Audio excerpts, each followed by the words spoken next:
On August 12, 1982, Air Canada Flight 6532 departed from Keflavik International Airport on a journey to Tokyo International Airport.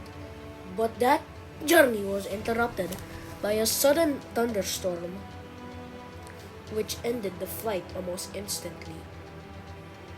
The 10-year-old Lockheed L1011 TriStar was serving Air Canada for a long time.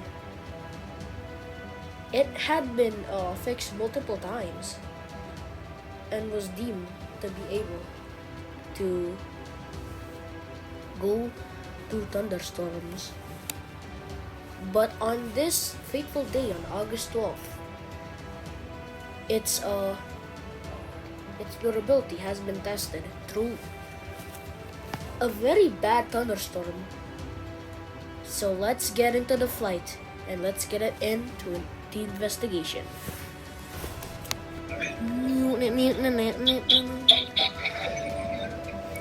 So as I was saying, the 10-year-old L1101 TriStar served Air Canada for 10 years without stopping.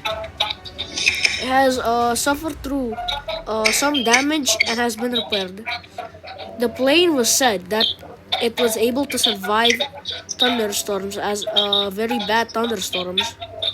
But on this fateful day, in August 12th, those its limits are about to be tested. The plane had almost 300 passengers. It was almost full. But the plane was almost full. But that was a bad thing because if the plane wasn't so full, the weight would be less. And if the weight was less, the crash would have been much less worse than this time.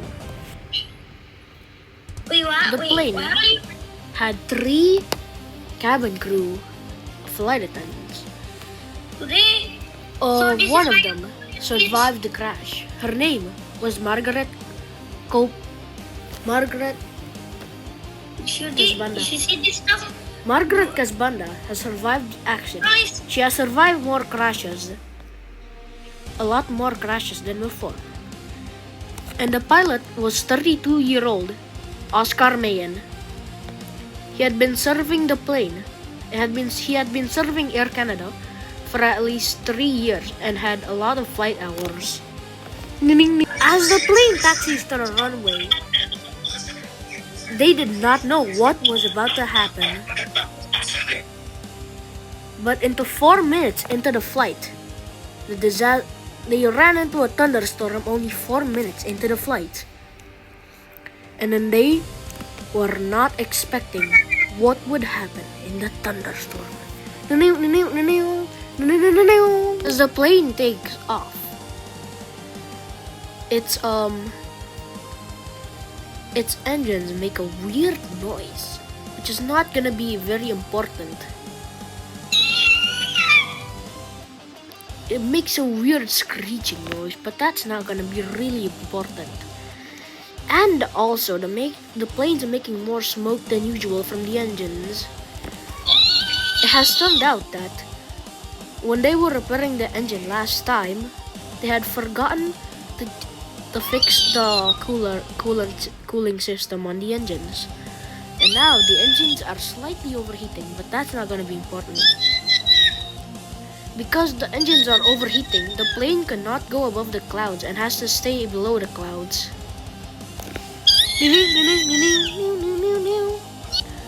The plane was very high, but not very high as it was below the clouds, due to the engines slightly malfunctioning.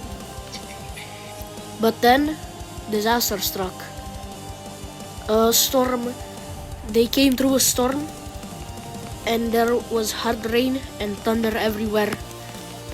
This is one of the effects of not going above the clouds. The turbulence was worse than above the clouds. Guys, and there was lower visibility. We are sorry, we run out. Fasten your seatbelts. Now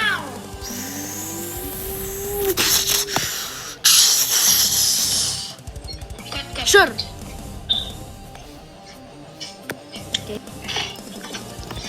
As it was chaos everywhere, something horrible happened. Lightning has struck one of the fuel tanks, and now the engine have run out of fuel. They are now a gliding heavy glider, gliding to on the sky. This is very bad. They could not continue the flight.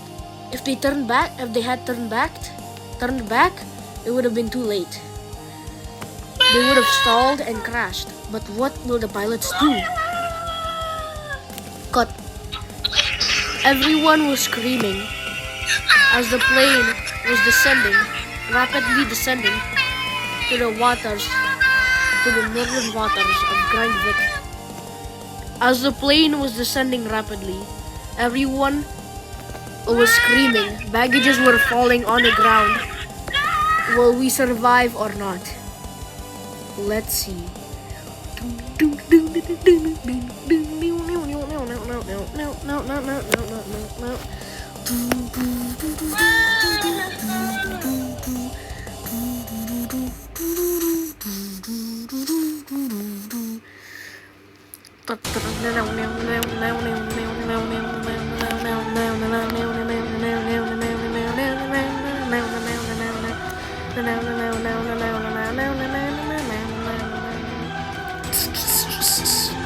As the plane was very on low altitude, and they were about to stall and then crash. They had to land on the water, or else everyone on board will die. The pilots were carrying a burden, as the plane will now land on the water.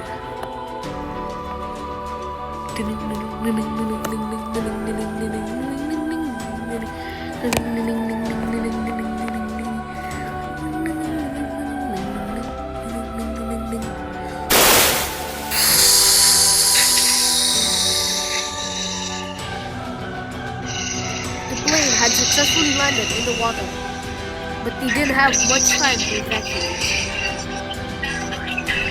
39 people were seriously injured, and the others survived.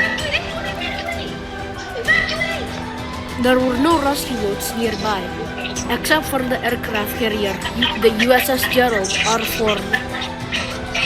They had to use the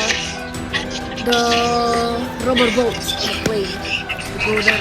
But will they accept?